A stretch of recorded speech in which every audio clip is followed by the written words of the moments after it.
नमस्कार दोस्तों, आपके अपने YouTube चैनल जीके फास्ट में आपका स्वागत है। दोस्तों, आज हम एक नए टॉपिक के साथ चर्चा करेंगे जिसका नाम है राज्य न्यायपालिका। राज्य न्यायपालिका भारत में संसदीय शासन व्यवस्था है और संसदीय शासन व्यवस्था के तहत भारत में इकहरी न्यायपालिका है। कौन सी न्यायपालिका है? इकहरी न्यायपालिका।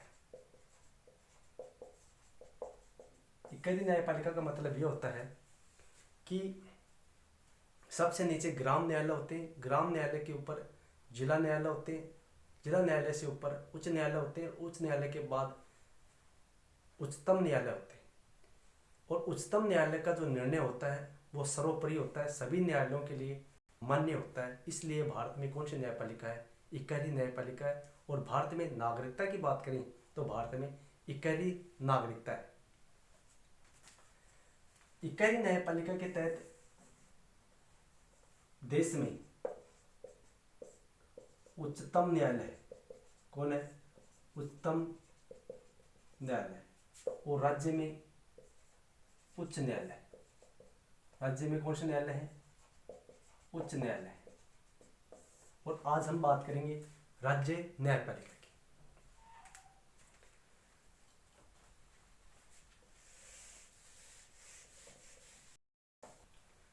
राज्य न्यायपालिका का उल्लेख भाग 6 अनुच्छेद 214 से 237 तक राज्य कार्यपालिका का उल्लेख किया गया है।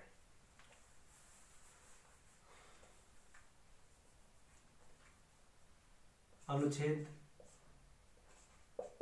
214 अनुच्छेद 214 में ये है कि प्रत्येक राज्य में एक उच्च न्यायालय होगा, यानी प्रत्येक राज्य में क्या होगा? एक हाई कोर्ट होगा। क्या होगा? एक हाई कोर्ट होगा। फिर अब बात आती है इसका गठन। इसका गठन कैसे होता है? तो इसके गठन में मुख्य न्यायाधीश,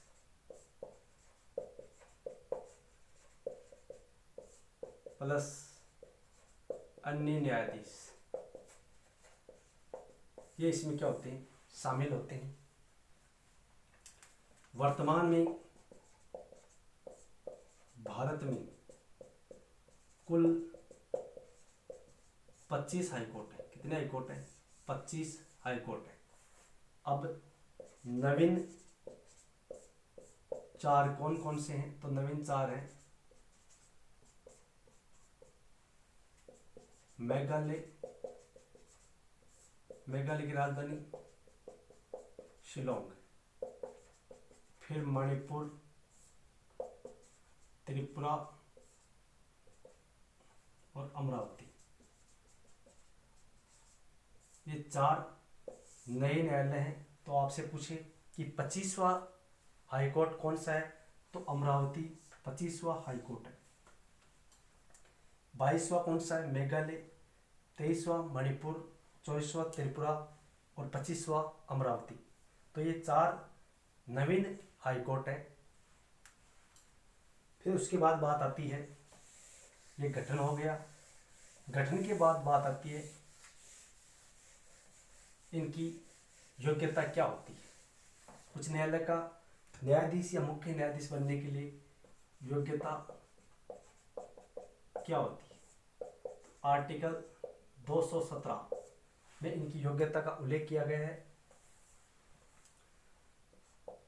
पहली योग्यता, भारत का नागरिक होना चाहिए। भारत का नागरिक होना चाहिए। ये सभी पदाधिकारियों के लिए अनिवार्य है कि वो भारत का क्या होना चाहिए? नागरिक होना चाहिए। दूसरी जो योग्यता है वो है 10 वर्ष तक क्या किया हो? न्यायिक कार्य किया हो। यानी जिस व्यक्ति को मुख्य न्यायाधीश नियुक्त करना है वो व्यक्ति 10 वर्ष तक किसी न्यायालय में न्यायिक कार्य किया हुआ। इसके अलावा या 10 वर्ष तक क्या रहा हो? न्यायाधीश रहा, 10 वर्ष तक क्या रहा हो, न्यायाधीश रहा हो, तो ऐसे व्यक्ति को मुख्य न्यायाधीश बनाया जा सकता है। किस न्यायालय का? उच्च न्यायालय का, हाई कोर्ट का न्यायाधीश या मुख्य न्यायाधीश बनाया जा सकता है। और जो योग्यता, इनकी जो नियुक्ति होती है वो नियुक्ति कोलेजियम पद्धति के तहत होती है। कोलेजियम पद्धति के तहत होती है। कोलेजियम पद्धति में मुख्य न्यायाधीश होता है, जो सुप्रीम कोर्ट का मुख्य न्यायाधीश वो शामिल होता है, अन्य न्यायाधीश शामिल होते हैं। वो न्यायाधीश अपनी रिपोर्ट राष्ट्रपति को देते हैं और राष्ट्रपति संबंधित राज्य के राज्यपाल से सलाह लेकर उस राज्य में मुख्य न्यायाधीश नियुक्त करता है। तो कोलेजियम पद्धति के तहत नियुक्ति कौन करता है? राष्ट्रपति करता है। तो उच्च न्यायालय के मुख्य न्यायाधीशों की नियुक्ति किसके द्वारा की जाती है? राष्ट्रपति के द्वारा की जाती है। और अन्य न्यायाधीशों की नियुक्ति भी मुख्य न्यायाधीश की सलाह पर राष्ट्रपति द्वारा की जाती है। इसके बाद आती है पद से हटाना। पद से हटाना। अब पद से हटाना अनुच्छेद 217 में इसका उल्लेख है। तो पद से हटाने के लिए इसके खिलाफ महाभियोग लाया जाता है। क्या लाया जाता है? महाभियोग लाया जाता है। महाभियोग लाने के लिए संसद में कौन सा बहुमत लाया जाता है? विशेष बहुमत। कौन सा बहुमत? विशेष बहुमत। वैसे न्यायाधीशों की चर्चा संसद में नहीं होती, लेकिन कब होती है? जब इनके खिलाफ महाभियोग प्रस्ताव लाया जाता है और महाभियोग प्रस्ताव संसद में विशेष बहुमत से पास करवाया जाता है। और संसद के दोनों सदन, लोकसभा और राज्यसभा, लोकसभा के 100 सदस्य और राज्यसभा के 50 सदस्यों के द्वारा के विशेष बहुमत से ये महाभियोग प्रस्ताव लाया जाता है। महाभियोग प्रस्ताव लाने से पहले 14 दिन पूर्व न्यायाधीश को क्या दी जाती है? सूचना दी जाती है। और जब महाभियोग लाया जाता है तो दोनों सदनों के कुल उपस्थित सदस्य व बहुमत करने वाले सदस्यों के 2/3 यानी 2/3 बहुमत से विशेष बहुमत प्रस्ताव जो होता है वो पास होना अनिवार्य है। और पास होने के बाद वो लोकसभा और राज्यसभा में, लोकसभा में जो स्पीकर होता है और राज्यसभा में सभापति, इनके पास जाता है। और इस प्रस्ताव को सभापति या अध्यक्ष इसे स्वीकार भी कर सकते हैं और अस्वीकार भी कर सकते हैं। जब न्यायाधीश के खिलाफ वो दोषी सिद्ध हो जाता है तो न्यायालय, इस संसद के द्वारा 3 सदस्यीय कमेटी बनाई जाती है, जिसमें मुख्य न्यायाधीश होते हैं, अन्य न्यायाधीश होते हैं और एक न्यायाधिकारी होता है। 3 सदस्यीय कमेटी बनाई जाती है और वो कमेटी के द्वारा इस जो प्रकरण होता है, महाभियोग होता है, उस प्रकरण की जांच की जाती है। और प्रकरण में अपराध सिद्ध होने के बाद वो संसद के पास भेज देती है और संसद उसे 2/3 बहुमत से प्रस्ताव पास करके राष्ट्रपति के पास भेजती है और राष्ट्रपति महाभियोग के द्वारा मुख्य न्यायाधीश को उठा देता है। बात आ गई समझ में कि सबसे पहले न्यायाधीश अक्षमता करेगा, कदाचार करेगा, संविधान का उल्लंघन करेगा तो उसके खिलाफ महाभियोग लाया जाएगा। और महाभियोग लाने से पहले 14 दिन पूर्व उसे सूचित किया जाएगा।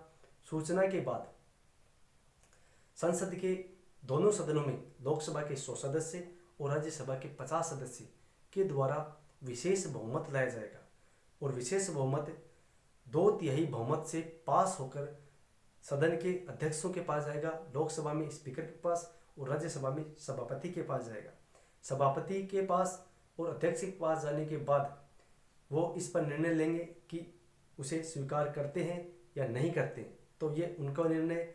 अगर न्यायाधीश दोषी सिद्ध हो जाता है तो ऐसी स्थिति में संसद के द्वारा 3 सदस्यीय कमेटी बनाई जाती है और 3 सदस्यीय कमेटी में एक मुख्य न्यायाधीश होता है, अन्य न्यायाधीश होता है और एक न्यायाधिकारी होता है। 3 सदस्यीय कमेटी ये इस प्रकरण की जांच करती है और प्रकरण सिद्ध होने के बाद संसद को वापस भेजा जाता है और 2/3 बहुमत से महाभियोग प्रस्ताव पास किया जाता है।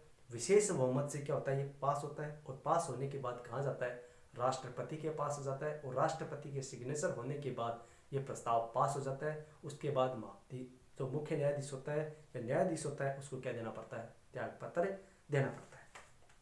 अब बात क्लियर हो गई होगी कि महाभियोग किस तरह से लाया जाता है। ये बात हुई महाभियोग की। अब इनका कार्यकाल कितना होता है, तो आर्टिकल 217 में इनका कार्यकाल का उल्लेख किया गया है।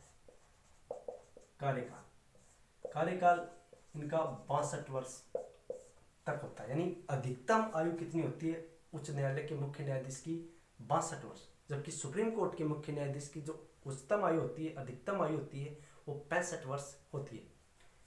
अब कार्यकाल इसका कितना रहेगा, 62 वर्ष की आयु तक ये क्या बना रह सकता है, मुख्य न्यायाधीश बना रह सकता है। उसके बाद बात आती है शपथ की। अनुच्छेद 219 के तहत इसको क्या दिलाई जाती है, शपथ, और शपथ दिलाएगा संबंधित राज्य का राज्यपाल। यानी जिस राज्य में मुख्य न्यायाधीश की नियुक्ति की जाती है उसी राज्य का राज्यपाल मुख्य न्यायाधीश को, उच्च न्यायालय के मुख्य न्यायाधीश को क्या दिलाएगा, शपथ दिलाएगा। शपथ के बाद ये देगा अपना त्यागपत्र। त्यागपत्र ये किसे देगा, तो ये अपना त्यागपत्र राष्ट्रपति को देगा। किसको देगा, राष्ट्रपति को देगा। ध्यान रखना, उच्च न्यायालय के मुख्य न्यायाधीश की नियुक्ति कौन करता है, राष्ट्रपति करता है, लेकिन इनको शपथ कौन दिलाता है, राज्यपाल दिलाता है। लेकिन ये अपना त्यागपत्र किसे देते हैं, तो राष्ट्रपति को देते हैं। उच्च न्यायालय का उल्लेख अनुच्छेद 214 में किया गया है। इसके अलावा आर्टिकल 215, अनुच्छेद 215 में ये कहा गया है कि राज्य उच्च न्यायालय एक अभिलेखीय न्यायालय होगा। कौन सा न्यायालय होगा, अभिलेखीय न्यायालय होगा। अभिलेखीय न्यायालय यानी इसकी अवमानना नहीं की जा सकती। यानी उच्च न्यायालय के नीचे जितने भी अधीनस्थ न्यायालय होते हैं उनके द्वारा इसके निर्णयों की क्या नहीं की जाती, अवमानना नहीं की जाती। तो अनुच्छेद 215 में कहा गया कि उच्च न्यायालय एक अभिलेखीय न्यायालय होगा।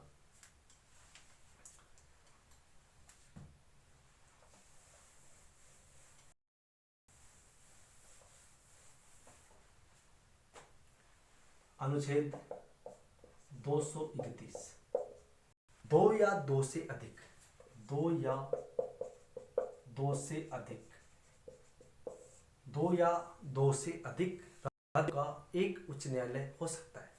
यानी संयुक्त न्यायालय, संयुक्त हाई कोर्ट, किनका, दो या दो से अधिक राज्यों का क्या हो सकता है, एक उच्च न्यायालय हो सकता है। जैसे पंजाब हरियाणा का चंडीगढ़ उच्च न्यायालय है, तो इस तरह से ही दो या दो से अधिक न्यायालयों का एक उच्च न्यायालय हो सकता है। दो राज्यों का, इसका राज्यों का, जैसे पंजाब हरियाणा का कौन सा न्यायालय है, चंडीगढ़ न्यायालय। वर्तमान में हैदराबाद और आंध्र प्रदेश का न्यायालय अलग है। और वर्तमान में नया बना दिया अमरावती, लेकिन पहले एक ही न्यायालय था, हैदराबाद न्यायालय, जो आंध्र प्रदेश और तेलंगाना का एक ही न्यायालय था। तो 231 के तहत दो या दो से अधिक राज्यों का एक उच्च न्यायालय हो सकता है। अनुच्छेद 226, अनुच्छेद 226 के तहत हाईकोर्ट 5 प्रकार की रिट जारी कर सकता है। 5 प्रकार की रिट जारी कर सकता है, यानी याचिका जारी कर सकता है। कौन कौन सी, पहली बंदी प्रत्यक्षीकरण, बंदी प्रत्यक्षीकरण। बंदी प्रत्यक्षीकरण का मतलब यह होता है कि किसी व्यक्ति को अगर गिरफ्तार किया जाता है तो उसे 24 घंटे के भीतर सशरीर नज़दीकी न्यायालय या मुख्य न्यायाधीश के समक्ष प्रस्तुत किया जाता है। तो बंदी प्रत्यक्षीकरण का मतलब है, इसको कहते हैं हेबियस कॉर्पस, यानी सशरीर पेश करना। कितने घंटे में, 24 घंटे। यात्रा में आने जाने का समय काउंट नहीं होता, यानी 24 घंटे के भीतर उसे नजदीकी न्यायालय के न्यायाधीश के समक्ष पेश किया जाता है। दूसरा है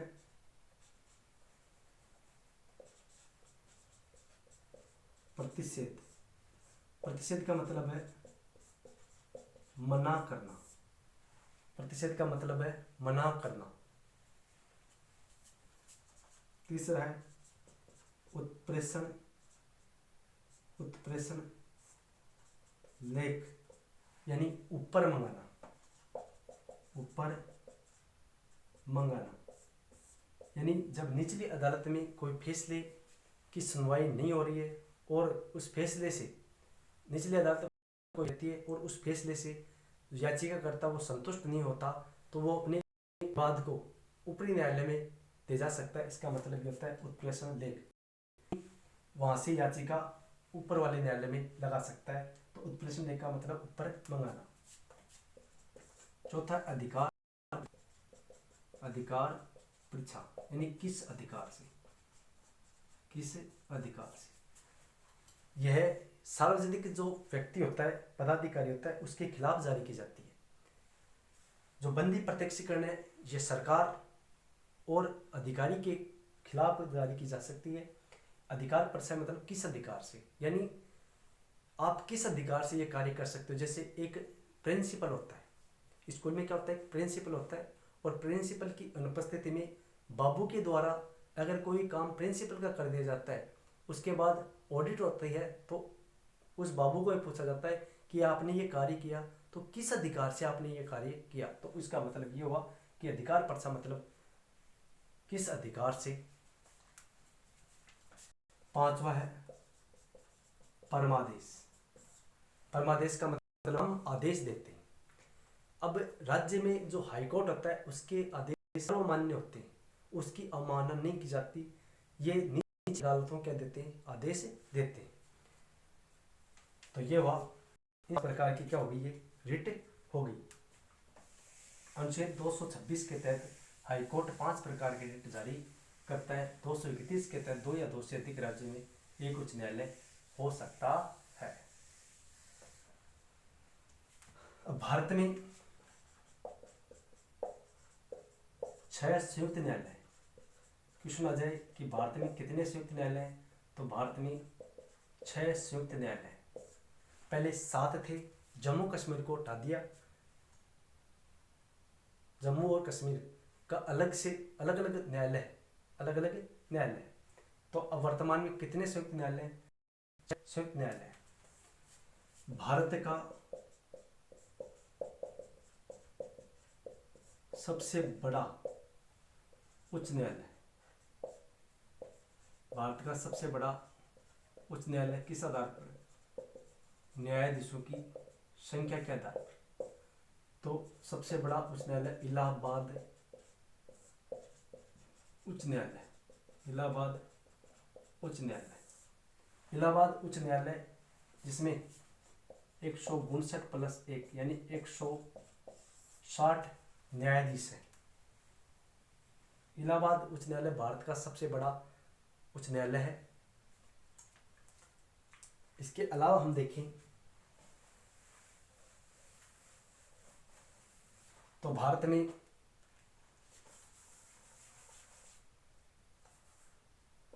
महाभियोग जो प्रस्ताव था, महाभियोग प्रस्ताव मैंने बता दिया कि महाभियोग प्रस्ताव किस तरह से दिया जाता है और किस तरह से होता है। महाभियोग प्रस्ताव सबसे पहले 1991 में, कब, 1991 में वी रामास्वामी के खिलाफ लाया गया था। आज तक महाभियोग लाया गया लेकिन पारित नहीं हुआ है, और आज तक ये 8 न्यायाधीशों के खिलाफ लाया जा चुका है। कितने न्यायाधीशों के खिलाफ, 8 न्यायाधीशों के खिलाफ लाया जा चुका है। पहली बार किसके खिलाफ लाया गया था, 1991 में वी रामास्वामी के खिलाफ लाया गया था। यानी क्वेश्चन आ जाए कि भारत में सबसे पहले महाभियोग प्रस्ताव किसके खिलाफ लाया गया था, तो वी रामास्वामी के खिलाफ लाया गया था। और ये पंजाब हरियाणा के न्यायाधीश थे। कहाँ के न्यायाधीश थे, पंजाब हरियाणा के न्यायाधीश थे। और 1993 में इसे खारिज कर दिया गया था। और आज तक महाभियोग 8 न्यायाधीशों के खिलाफ लाया गया लेकिन एक बार भी पारित नहीं हुआ है। तो पहली बार रामास्वामी के खिलाफ 1993 में इसको खारिज कर दिया गया था। दूसरी बार पीडी दिनाकरण इसके समय लाया गया था, पीडी दिनाकरण के समय लाया गया था। और पीडी दिनाकरण सिक्किम के न्यायाधीश थे। कहाँ के न्यायाधीश थे? सिक्किम के न्यायाधीश थे और इनके खिलाफ 2011 में लाया गया था। अंतिम बार दो याद रखने, पहली किसके खिलाफ? वी रामासो के खिलाफ, दूसरी बार पीडी दिनाकरण के खिलाफ, और अंतिम बार जो लाया गया एस.एन. शुक्ला के खिलाफ 2019 में लाया गया था। 2019 में लाया गया था। इससे पहले जो मुख्य न्यायाधीश थे, सुप्रीम कोर्ट के मुख्य न्यायाधीश दीपक मिश्रा, उनके खिलाफ भी महाभियोग लाया गया था, लेकिन पारित नहीं हो सका था, क्योंकि उस समय जो सभापति थे वेंकैया नायडू, उन्होंने उस प्रस्ताव को खारिज कर दिया था। तो अंतिम बार किसके खिलाफ लाया गया था? एस.एन. शुक्ला के खिलाफ 2019 में लाया गया था। तो ये कहाँ के न्यायाधीश थे? ये लखनऊ खंडपीठ थे। लखनऊ खंडपीठ के न्यायाधीश थे। तो अंतिम बार किसके खिलाफ? एस.एन. शुक्ला के खिलाफ 2019 में लाया गया था।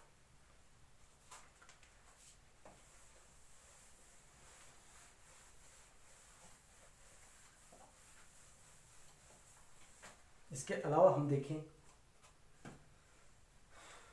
तो इनका वेतन इनको मिलता है संचित निधि से। किस निधि से? संचित निधि से। चीफ जस्टिस का जो वेतन है वो 2,80,000 रुपये। कितने हैं? 2,80,000 रुपये। और जस्टिस के 2.5 लाख रुपये मंथ पर महीना। इसके अलावा हम देखें तो भारत की प्रथम महिला न्यायाधीश है लीला सेठ।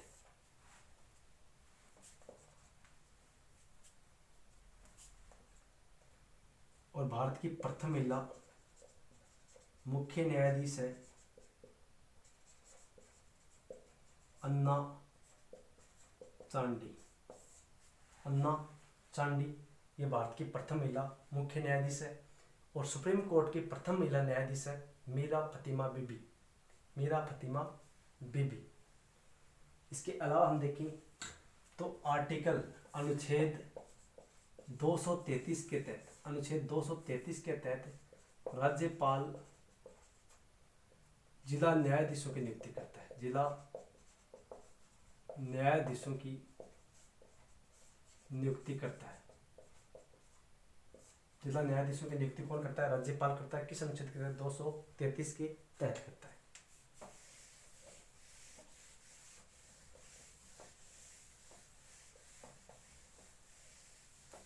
इसके अलावा हम देख लें कि इसके अलावा जो अनुच्छेद 223 है, अनुच्छेद 223